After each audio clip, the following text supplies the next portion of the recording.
By 1973, the musical landscape was changing. The post-Beatles era saw hard rock and glam rock dominate the charts. The Rolling Stones were feeling the pressure of where to go next. With the release of Goat's Head Soup, murmurs had begun the Stones had lost their edge, and their latest single, Angie, had outraged die-hard fans. Both Mick and Keith agreed, instead of attempting to follow the musical landscape, they'd release a loose, jam-oriented record. Basically, instead of reinventing themselves, they stood proud and reasserted themselves. The title track had been born in Ronnie Wood's basement. Mick loved the song he jammed there so much it became the title track. But personally, more than ever, they were splitting in different directions. Mick was now the embodiment of the jet-setting rock star. The elite circles he moved in could be attributed to his wife Bianca. She was a star in her own right. She didn't just attend events, she defined them. Keith was the polar opposite. He clung to authenticity and actively rejected the scene Mick embraced. Mick had sculpted a persona. Keith went by raw instinct. His life was never calculated. He went by impulse. And so, by 1973, he was on a roller coaster of legal troubles and buying street heroin. The state he's in will again force Mick to take control during the album. Bill Wyman, as seen over the last few years, has become detached from the group. He would later admit, during this period, he felt like an outsider. Musically though, he was still solid. For Mick and Keith, that's all that mattered. He kept the Rolling Stones engine going. Charlie Watts was a mirror of Bill Wyman in that respect. He was reliable, consistent, though unlike Bill, he didn't worry about being an outsider simply because he didn't need to be an insider. He orbited the Stones' chaos without ever getting sucked in. Unless it was absolutely necessary to be at an event or party, Charlie would be at home sketching while his wife tended to their horses. The two had been married since 1964. They remained together for 60 years until Charlie's death in 2021. Shirley Watts would die 16 months later. On her passing, her family stated, "She is reunited with Charlie now forever." Jimmy Miller's drug problems had seen his relationship with the Stones come to an end. There was no grand announcement though, they just simply didn't invite him back. Miller would push forward producing bands like Motorhead, but his addictions made it impossible to recapture his earlier magic. He later died of liver failure at the age of 52.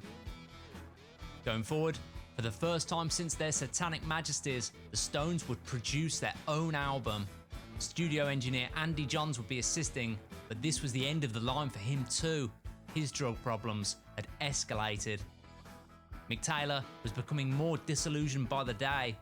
Though you wouldn't know it by the live shows, he dazzled the audience with impeccable guitar work. Problem was, Mick felt sidelined in the band. He was now all but finished, and Ronnie Wood was hovering in the wings.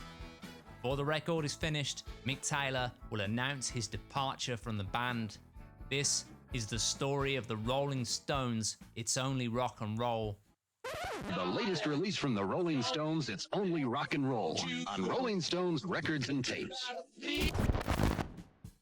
On the 6th of September 1973, with the release of Goat's Head Soup, a launch party had been booked.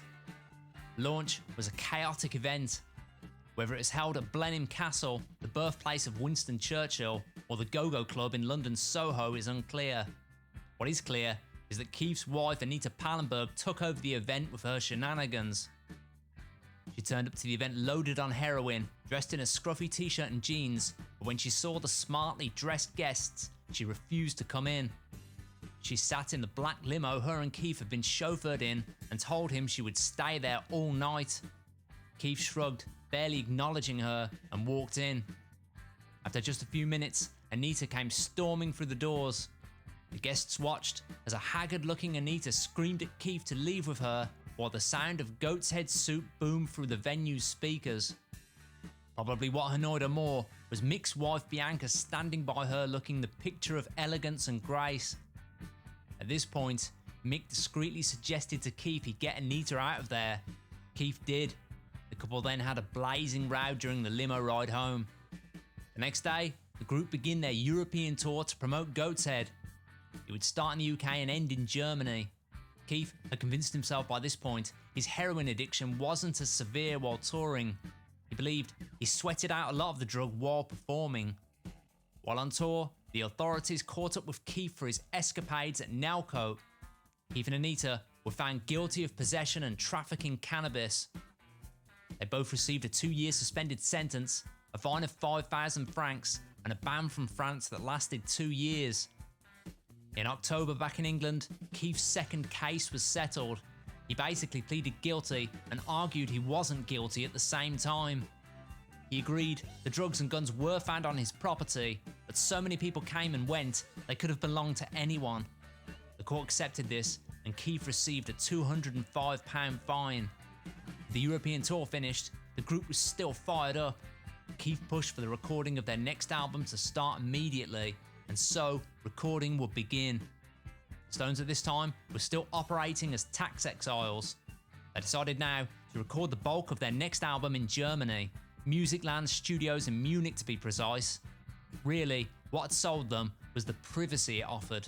They could get on with recording without the press or fans hassling them. Andy Johns was at the production controls, but due to his failing health, he was joined by sound engineer Keith Harold and later engineer Reinhold Mack. Eventually, Mack would take control of all the technicalities. During the sessions, Glyn Johns will also make appearances. No new instruments were required for the recording. The Stones all brought the same gear they'd used on Goat's Head. Mick Taylor would bring a multi-effect synthesizer for his guitar, but that's as far as new innovations went. On November 13th, recording begins with a cover song titled Ain't Too Proud to Beg. The song had been a hit for the Temptations back in 1966. The story follows a man begging his girlfriend, whom he's deeply in love with, not to leave him. Mick Taylor is absent for the early sessions. This is put down to medical reasons. The song will be released as a single, peaking at 187 in both the States and the UK. Next, they begin on Mick Jagger's composition, If You Can't Rock Me. The song is a simple statement. If one woman can't satisfy him, another one will. It may also be a commentary on fame, the boredom after the initial excitement wears off. Through the song, Jagger alludes to someone just going through the motions. Bill Wyman is absent for the session and Keith plays a distorted bass. In fact, Bill Wyman was currently working on his first solo album, Monkey Grip. It was very difficult because there was nobody to bounce ideas back from, you know? Most people write in duos. Two guys write songs, one writes lyrics or something, and they throw things backwards and forwards. So I had nobody. It's difficult. Yeah. Next, they begin on Mick's song Fingerprint File. The story follows life in a totalitarian society where every action and move is analysed. The narrator is depressed he's being followed, photographed and listened in on. It's thought to have been inspired by the Watergate scandal with Richard Nixon. The song showcased the Stones' experimentation with funk. It stood apart from the other tracks. This was the reason the song was chosen to close the album, possibly hinting at the Stones leaving the door open for future experimentation on their next album. This song was the longest track of the album. It was cut with just Mick Jagger, Mick Taylor and Charlie Watts, with Mick Taylor on bass. Bill Wyman never appeared, and Keith later overdubbed. The main rhythm guitar that is heard is played by Mick Jagger, most likely a Fender with a stereo phasing effect added. On January 14th, the Stones returned to the studio to record their next composition, If You Really Want to Be My Friend. A gospel song, the story follows a failing relationship. The song details a woman who's interfering with the narrator's rock and roll lifestyle. Keith plays electric rhythm as well as his acoustic hummingbird. Mick Taylor accompanies him on lead with his Gibson. At this time, Mick's wife Bianca dropped a hint that there were serious problems between her and Mick. She was at this time interviewed by Viva magazine. It was nothing too heavy, just nonsense questions about living the celebrity life. In the interview, she stated, "Perhaps Mick isn't attracted to me anymore. When I first met him, I knew who he was, but not now." She went on to basically call Mick a liar, stating, "I can't forgive lies. It's so sad when I discover that someone I care for isn't truthful." When Mick was interviewed by the same magazine, he he played down any talk of serious issues, but did state jokingly, "I try not to hang around my family any more than I have to." Next, they begin on the song "Time Waits for No One." The story follows a man reflecting on his life filled with regret and nostalgia. Mick Taylor's influence is heavy on the track. He would later tell a journalist this was his favourite Rolling Stones song. Taylor stated, "I love that solo. I think it's the best thing I ever did with the Stones." His solo, in fact, was recorded in just one take. He'd used his Fender Stratocaster for the recording, simply because, as he stated, it was there and it sounded good. Some cite this song as one of the main reasons for Taylor's departure from the Stones. Taylor was convinced his name would appear on the songwriting credits. It never was. Keith later stated, "Why don't Mick Taylor kick himself and realise what he is? He's a great guitar player. Stop pissing around trying to be a songwriter, a producer, or a band leader." When I started to play piano and started to compose music on piano, that's when I sort of realised that I had a lot more musical potential that wasn't actually being used. Next, they begin on the reggae track titled "Luxury." The story follows a working class man toiling away while making his boss rich. It's a rare time the Stones critique the lavish lifestyle of the rich rather than promoting self-indulgence. Keith had come up with the song while in Munich on the way to the studio. Next, they begin on Mick's composition "Dance Little Sister." The song was inspired by Mick and Bianca's time in Trinidad. The story is a simple message to let go of expectations, appearances, and most likely, emotional weight. In 1977, Jimmy Page cited the song in an interview. When asked about Keith Richards' recent legal troubles, he stated, "You only have to put on Dance Little Sister and you'll forgive the guy for anything." Keith plays his Telecaster, accompanied most likely by Mick Taylor. Around this time, the cover photo for the album was designed. For it, Mick had hired a Belgian artist. Guy Pelliart painted the five as rock deities hailed by adoring female fans reaching out towards them. A Romanesque picture, they're descending a marble staircase lined with red carpet. The image seems to poke fun at the absurdity of celebrity, suggesting the Stones are viewed as mythical figures, not as musicians. The image fits perfectly with the title, "It's Only Rock and Roll." Next, they begin on the song "Till the Next Goodbye." The story centres around a couple on the verge of breaking up. It captures the emotional exhaustion of a relationship and knowing each one will end the same. Mick Jagger opens the track playing acoustic Hummingbird. He's accompanied by Mick Taylor on a Martin D12. Keith then provides electric slide. Next, they begin on a follow-up to "If You Really Want to Be My Friend," titled "Short and Curlies." The story again follows a man's frustration with an interfering woman.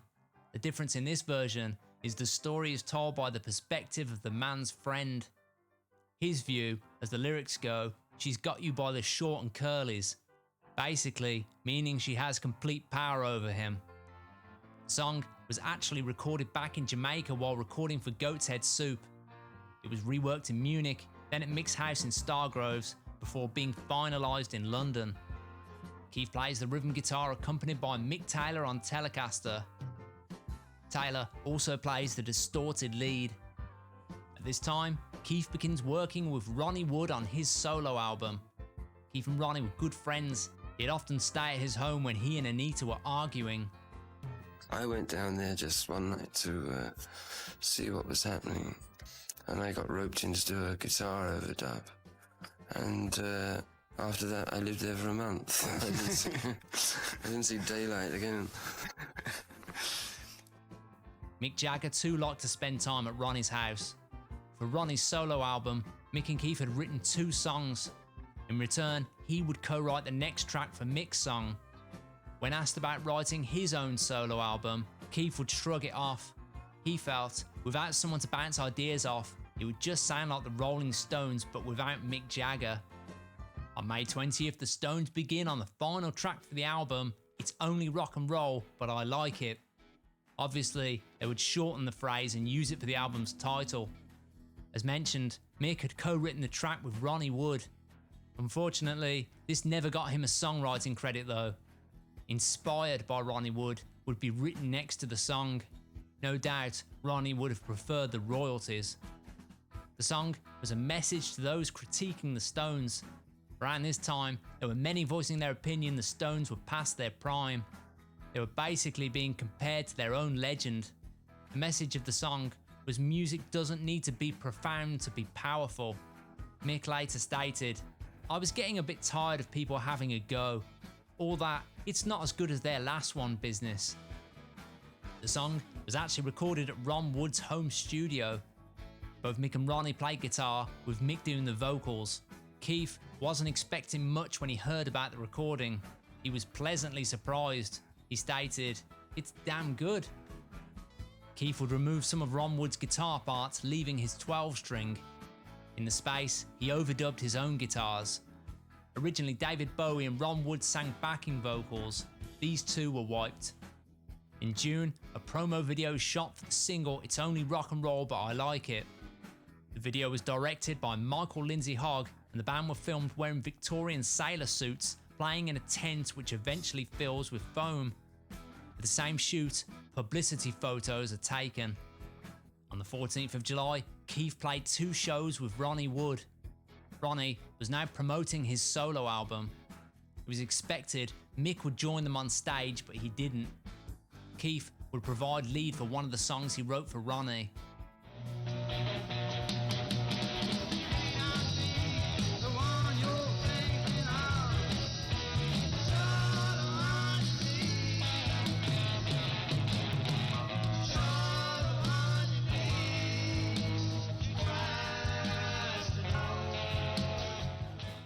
Mick's relationship at this point with his wife Bianca was in turmoil. Basically, she was not happy. When in Cheney Walk, she'd dread visits from Keith and Anita, whose lifestyle she detested. She was also prone to moodiness and fits of rage. In the Stones world, it was decided there would be no more touring for 1974. The single and the album the group predicted would tide them over financially. On the 31st of August, Keith is interviewed by Peter Erskine of the NME. He's asked about the rumours that he's gone through several blood transfusions. Keith confirms this, stating, "It was a good idea. I'm sure eating motorway food for the last 10 years has done my blood no good at all." He then claimed to have given up drugs once doctors told him he had 6 months to live. The interviewer was in awe of Keith. Like many others, he emulated him and began a heroin habit soon afterwards. A year previous, Mick had invited David Bowie to watch the Stones perform live. Bowie attended, but hated the show. David Bowie was a musician forever reinventing himself. He thrived on transformation. Staying contemporary for him meant staying creatively alive. It comes as no surprise when he watched the show, he felt the Stones were terribly outdated. Now, the two had formed a close relationship. Each of them tried to learn everything they could from the other. In October, It's Only Rock and Roll is released. To promote the album, Keith features on the music TV show The Old Grey Whistle Test. Interviewed by whispering Bob Harris, named so for his soft voice, the two smoke cigarettes, and Keith responds to questions in a similar low tone. How does the production of a Stones album work, Keith? Is it basically really you and Mick? Well, this time it was, because this is the first one we've done without Jimmy Miller. Since he did Beggar's Bank was the first one, and he did Up Until Goat's Head Soup. And this one we decided we'd like to have a go again ourselves. At some point, Keith comes close to nodding off, but he stays awake for the entire interview. Instead of touring to promote It's Only Rock and Roll, the band decide to head back into the studio and begin work on their next album. Sessions are booked for December. In early December, a party was being held for Eric Clapton at his manager's home. The Stones would be in attendance along with Ron Wood. The night started with Keith insisting he drive a small group over. In all fairness, Keith wasn't a bad driver. His one-finger steering or managing the wheel of his knees was a little worrisome, but that had never been the cause of his accidents. It was at this party Mick Taylor would announce his resignation from the Stones. He told Mick Jagger as they were sat together. Ronnie Wood was also sat next to both of them. It reminds me of the story when I was at Robert Stigwood party, sitting between the two Micks, Mick Jagger and Mick Taylor, when Mick leaned across me from the right. He leaned over to Mick and he said, Mick, I'm leaving the band. And Mick said, what? And I sort of leaned back to get out of the way. And Mick said, you're joking? He said, no, I really am leaving the band. And he got up and kind of left. And Mick looked at me and he said, what am I going to do? Do you think he was serious? I said, I think he was, Mick. And so it was an awkward atmosphere for a little bit. And Mick said, what am I going to do? Would you join? And I said, yeah, but I mean, I don't want to split the faces up. And he said, no, nor do I. And I said, I'll tell you what, ring me up if you get desperate. In truth, Mick Taylor had ambitions of being a songwriter, but he was never going to be an equal to Mick and Keith. The lifestyle had crushed him too. He entered the group as a non-smoking vegetarian. He left a heroin addict.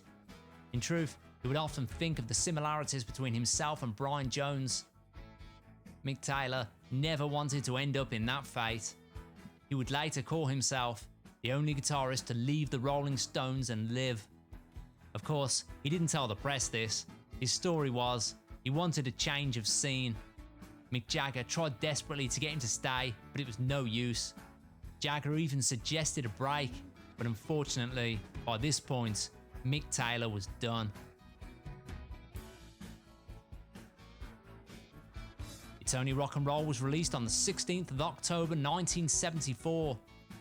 It was greeted favourably by critics and fans, hitting number 1 in the US and number 2 in the UK. The single didn't do as well. It hit a respectable 10 in the charts, but compared to their standards, it wasn't a brown sugar juggernaut. Still, it was a triumph. The production during the album was hardly smooth sailing, but it was a testament to the group's ability to weather choppy waters.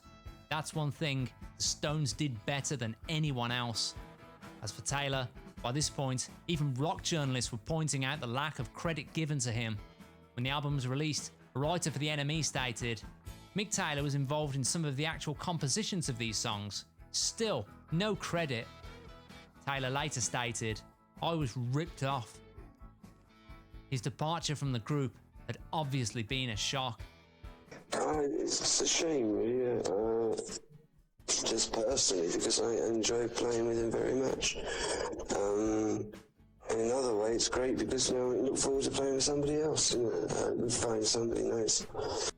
Still, the band had commitments. Keith later stated, we didn't have the luxury of slowing down. Now for the Stones, upheaval would be turned into reinvention. Sessions for a new album booked and a world tour looming, the Stones would now enter the Ronnie Wood years. Thank you to everyone who supports the channel, and if you wish to donate, it would be greatly appreciated. Just click the three symbols next to the video, then the thanks icon, and choose however much you wish to donate. Everything donated goes directly back into the channel to make better quality videos. As always, thank you for watching and stay tuned for the next video.